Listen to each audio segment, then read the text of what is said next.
हो मंडळी हो, हॉटस्पॉट इथंच आहे बर का. तर मग चला चॅनलला सबस्क्राईब करा आणि घंटी नक्की वाजवा. नवीन वस्त्र घालायला मी माझ्या आयुष्यात माझ्या बापाला फक्त एकदा माझ्या बहिणीच्या लग्नात रडताना पाहिलंय मला, एकदाच. त्यावेळेला मी सरपंचाला नाही, त्यावेळेला मी एका चांगल्या मोठ्या माणसाला, वयस्कर माणसाला, गाव म्हणते त्या माणसाला नाही, एका मुलीच्या बापाला रडताना पाहिलंय. जो माझा बाप आहे मी पाहिलंय त्या माणसाला रडताना पहिल्यांदा. विशाल महाराज, खोलीची प्रार्थना आहे तुमच्या चरणावर. हा जीवनातला हेकेखोरपणा सोडून द्या. अर्धा तास दररोज मोबाईल स्विच ऑफ करून आपल्या अशिक्षित मायबापांशी बोला. अशिक्षित फिरू द्या हो. पायाला पडलेल्या, हाताला पडलेल्या सुरकुत्या भेगा जरा पाठीला लागू द्या. त्या एकदा पाठीला लागल्या की ताकद नाही महाराज, आपली हस्तरेषा कोणी बदलवेल. आईच्या हातात इतकी ताकद आहे. लेकरू आईला पितं त्यावेळेला हात जरी पोटावर फिरला तरी 40,000 रोग आहेत म्हणे. त्या 40,000 रोगाची निवृत्ती तिच्या पोटावर हात फिरवल्यानं लेकराची बालपणा ठरवून टाकते किंवा सहन करण्याची क्षमता देते. काय दान आहे. हाडं दिले, मांस दिलं, रुधिर दिलं, तरी आपण सेवेला जात नाही. अवघड आहे महाराज सगळ्या गोष्टी. घरात मोबाईल सोडून दुसरी माणसं कोणाशीच बोलत नाही. आईशी बोलून तर बघा, बापाशी बोलून तर बघा थोडा वेळ. तुमचा बाप दारुड्या असेल बोला, तो नालायक असेल बोला, त्याचं जीवन आहे ते. कसाही असला तरी तो तुमचा बाप आहे, आणि कसाही असला तरी बाप आहे. बाप बाप आहे, त्याला बाप म्हणून पहा जरा. बाप ही अवस्था एखाद्याच्या पोरीच्या लग्नात गेल्यानंतर कळतं महाराज. एखाद्याची लेखबाई बिद्या व्हायला लागली की फोटो सेशन सगळं चाललेलं असतं तिथे. पण एखादी लेखबाई बिद्या होते, ओवाळणी घालायला सगळे येतात. इज्जतदार माणूस बिचारा पंक्तीला लोकांना वाढत असतो. सकाळपासून नवीन कपडे सुद्धा त्याला बदलायला वेळ मिळत नाही. मला ही बहीण आहे, मी पाहिलं हे सगळं. माझे वडील 84 साली सरपंच होते. राजकारणात आमच्या वडिलांचा चांगला आनंद होता त्यांना, आजही आहे. आम्हाला एकुलती एक बहीण. नवीन वस्त्र घालायला मी माझ्या आयुष्यात माझ्या बापाला फक्त एकदा माझ्या बहिणीच्या लग्नात रडताना पाहिलंय मला, एकदाच.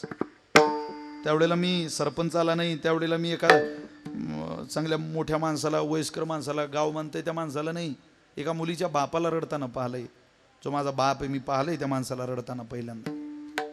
अहो नुसतं ओवाळणी घालायला माणसं ज्या वेळेला बापाला आणतात, भेगा पडलेल्या पाय पाहिला आणि पैजामा घातलेला माणूस पाहिला, मळालेला, अंगावर भाजी उडलेली, भाताची शितं उडले, सगळी माणसं ओवाळणी घालतात आणि फोटो सेशन करतात. पण ती लेक मात्र बापाच्या कमरेला मिठी मारते. सगळ्यात मोठं सुख आहे माणसाला ज्या वेळेला आपली लेक, आपलं लेकरू आपल्याला मिठी मारतं. सगळ्यात मोठं. मुलालाही बापाला मिठी घालावी वाटते, आईला मिठी घालावी वाटते, तिनं जवळ घ्यावं वाटतं, कुरवाळावं वाटतं. पण ती मिठी बऱ्याच लोकांच्या आयुष्यात असून सुद्धा त्या मिठीची ओळख होत नाही. म्हणून माझी प्रार्थना आहे, काळ फार धकाधकीचा आहे. ही जर मंडळी आपल्या जवळ असतील तर यांचा सांभाळ आपण केला पाहिजे. सकळ तीर्थाची धुरे, काय ओवी खर्च केली ज्ञानोबाऱ्यांनी. सकळ तीर्थ म्हणजे एक तीर्थ मिळत नाही, पाणी मिळेल. आता हे पाणी बिस्लरीचं तीर्थ आहे का ते? तुम्हाला स्वच्छ पाणी मिळेल. ज्ञानोबारे बोलता सुगंधी पाणी मिळेल, शीतळ पाणी मिळेल, थंड मिळेल, पण तीर्थ मिळणार नाही. पहा काय ओवी आहे ज्ञानोबाऱ्यांची. स्वच्छे, शीतळे, सुगंधे, जले होती सुखप्रदे, परिपवित्रत्व संबंधे तीर्थाचेनी. ज्ञानोबारे बोलतात स्वच्छ पाणी मिळेल, शीतळ पाणी मिळेल, सुगंधी पाणी मिळेल, पण तीर्थ मिळणार नाही हो. पण तुम्हाला जर देवानं आईन बाप दिला असेल तर जगातली सगळी तीर्थ भेगा पडलेल्या आईच्या पायाजवळ राहायला येतात, ते विसरू नका. सकळ तीर्थाची धुरी, जे का माता पितरे, तै सेवेसी कीर शरीरे. सहज भाव नाही त्या अभंगाचा, सहज ती ओवी खर्च नाही केली ज्ञानोबाऱ्यांनी. अहो दयाचे बिसाट शब्द, सुखे म्हणोय ती वेद, ते सदेह सच्चिदानंद कानवावे. ज्ञानोबा यांच्या ओव्या तुकोबरींची प्रमाण तुम्हाला मला बरं वाटण्याकरता नाहीच आहे मुळात. अहो जुन्या लोकांचा सांभाळ करत नाही म्हणून ही ओव्या आहेत, हे प्रमाण आहेत. नाही करत. आमचे एक हरिभाऊ महाराज जुना दृष्टांत सांगायचे, नाहीच सांभाळ होत म्हणे. एक बाई एसटीतून खाली उतरली आणि तिचा नवरा तिला विचारतो, का गं कुठं गेली होती? काय नाही म्हणे, तेच आपलं नेहमीचं कारण, आपल्याला मुलबाळ होत नाही. मग तू गेलती कुठं? मी जरा ब्राह्मण बोकडे गेली होती म्हणून. कशाला? ती मुलबाळाचं विचारायला. काय म्हटले ते? ते म्हणत तुम्हाला मुलबाळ होईल पण त्याच्याकरता तुमची सासू मरण अत्यंत गरजेचं आहे. जोपर्यंत ती बाई मरत नाही तोपर्यंत हा योग तुमच्या आयुष्यात येत नाही. ती म्हणे तुम्हाला काय वाटतं काय घेऊन टाकून निर्णय. अगं म्हातारी मेली काय राहिली काय, पोरग झालं पाहिजे, लेकरू झालं पाहिजे. हा दुसऱ्याच दिवशी त्याच्या सासरवाडीला गेला, सासू घेऊन आला. ती म्हणे माझ्या आईला कशाला आणलं अगं म्हणे, समजा उद्या आपल्याला पोरग झालं, माझी आई तर आपण संपवणार आहे, पण ते लेकरू सांभाळायला कोणी जुनी बाई घरात पाहिजे ना, म्हणून हिला आणलं. ती बाई म्हणे काय माझा नवरा आहे महादेवाच्या पुढचाच आहे. महादेवाच्या पुढं आमच्या भागात प्रत्येक मंदिरात नंदी. तिला बरं वाटलं बाबा, ऐकतो माझा नवरा. समाधान वाटलं तिला. तो म्हणे घ्या लवकर नाही ग म्हणे, थांब एवढा प्रकाशवानी सप्ताह आयोजित केला, महाराष्ट्रातले सगळे दिग्गज यायला लागले, एक दिवस भेट द्यायला, जेवढा सप्ताह होऊ दे जरा. काला झाला. ती बाई म्हणे लवकर निर्णय घ्या. बर घेतो. हा एक दिवस दुपारी आपल्या आईजवळ गेला. नाईला म्हटलं आई तू कुठं झोपती ग म्हणे, इथं. तिची आई म्हणे इकडून. माझं ऐकशील का काय, तिच्या आईच्या जागेवर तू झोप, तुझ्या जागेवर तिच्या आईला झोपव. असं का रे म्हणे बाळा. रात्रीचे तुमच्याकडे हाच टाइम आहे का,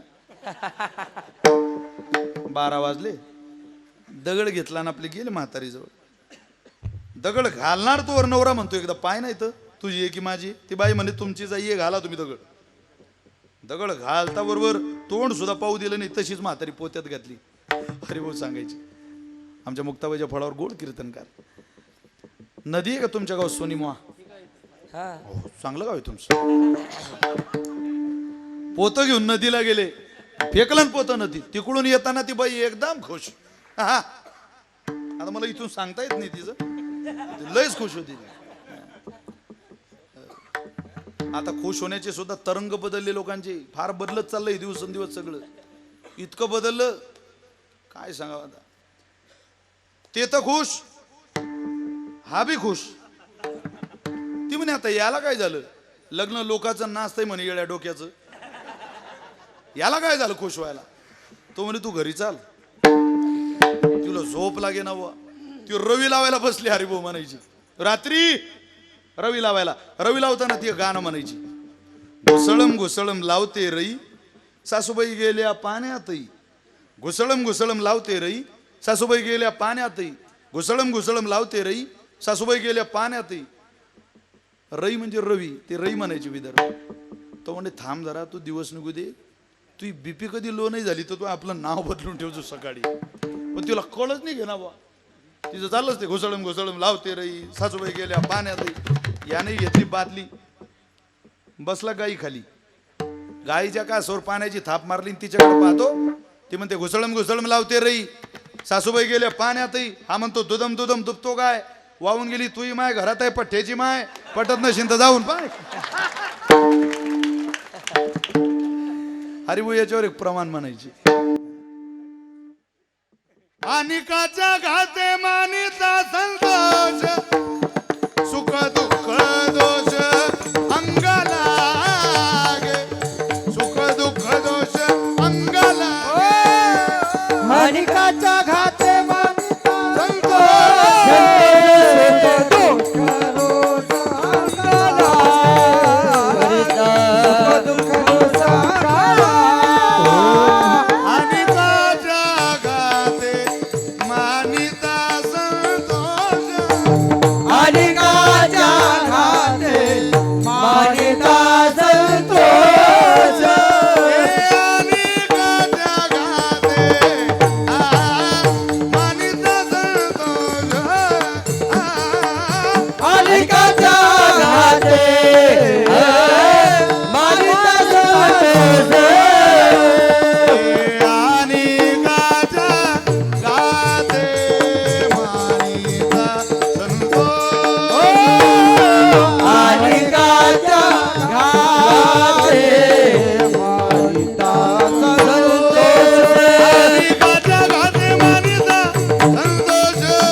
देवाच्या घाते मानिता असून अहो इथं घातपाता सुख मानणाऱ्या लोकांना काय कळणार आहे सेवा, काय कळणार आहे धर्म. धर्म त्याला कळतो, सेवा ज्याला कळते, ज्याच्या आई वडिलांनी देवाकडे जाऊन प्रार्थना केली. कोणती? आमच्या कुळाची. ज्यांना कुळाची काळजी वाटली ना, ते आई वडील देवाकडे गेल्यानंतर काहीतरी मागतात. आज या परिवाराकडून, प्रकाश महाराजांच्या कुळाकडून आई वडिलांना एक अपेक्षा आहे. काय अपेक्षा आहे? आणि तुकोबर आहे, तुम्हाला कशा माहिती होती अपेक्षा? तुकोबर म्हटले फक्त आम्हाला माहिती आहे. अरे कोणाकोणाची अपेक्षा माहिती आहे आम्हाला? आज करीती ब्रह्मादिक, ही अपेक्षाच आहे, मनोगत आहे. ब्रह्मादिकांचं मनोगत काय तुकोबर आहे न कळतं. स्वर्गीचे अमर इच्छिता ती देवा, मृत्यूलोकी व्हावा जन्मामा, हे मनोगत आहे.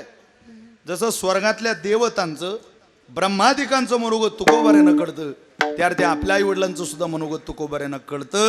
महाराज म्हटले तुमच्या कीर्तनाला बसलेल्या प्रत्येकाचे आई वडील देवाला वैकुंठामध्ये भेटले, स्वर्गामध्ये भेटले. आणि भगवंतानं विचारलं काय देऊ तुम्हाला? आम्हाला काही नको देवा, धनधान्य नको, संपत्ती नको, मग एकच आमच्यावर उपकार कर, कृपा कर. आम्ही ज्या कुळात लहानाचे मोठे झालो, मृत्यूलोकात या अवनी तलावर, आणि तिथला ये लोकातला प्रवास संपून आम्ही इकडे आलो. आता इकडचा प्रवास सुखकर होण्याकरता आमच्या पदरी तू एक दान घाल. कुठलं? धन्य हरी भक्त जन्मले जावोसी, धन्य हरी भक्त जन्मले जावोसी, धन्य हरी भक्त जन्मले जावोसी, धन्य हरी भक्त जन्मले जावोसी.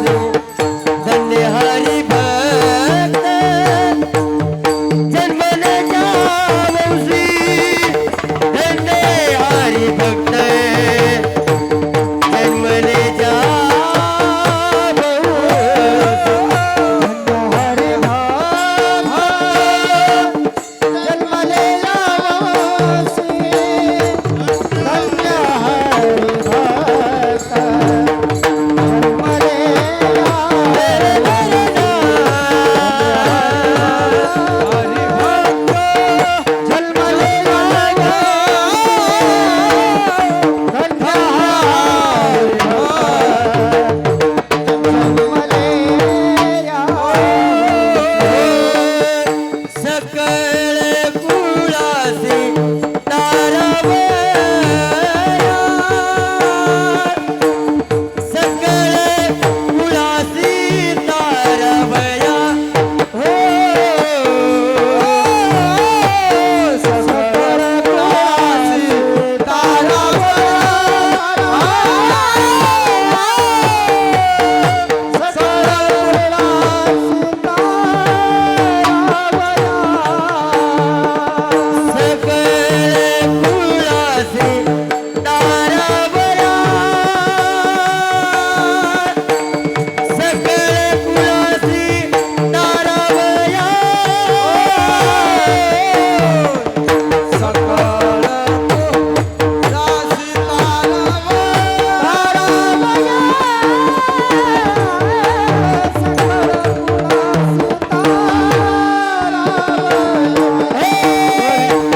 भरत बा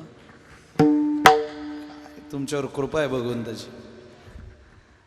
आता ही सगळी महाराष्ट्राच्या बाहेर फिरली पाहिजे मंडळी.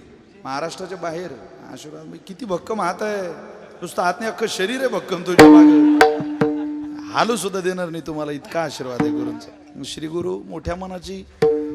आपली परंपराच अशी आहे महाराज, लेकराने वाजावून बापाने कौतुक करावं. एक बाप जन्म देतो आणि दुसरा बाप जगायचं कौशल्य देतो. पकवाज वाजवणारे खूप आहे. एक जन्म देणारा बाप पुढे बसलाय, जगण्याची कला देणारा बाप बाग बसलाय. हो मंडळी हो, हॉटस्पॉट इथंच आहे बर का. तर मग चला चॅनलला सबस्क्राईब करा आणि घंटी नक्की वाजवा.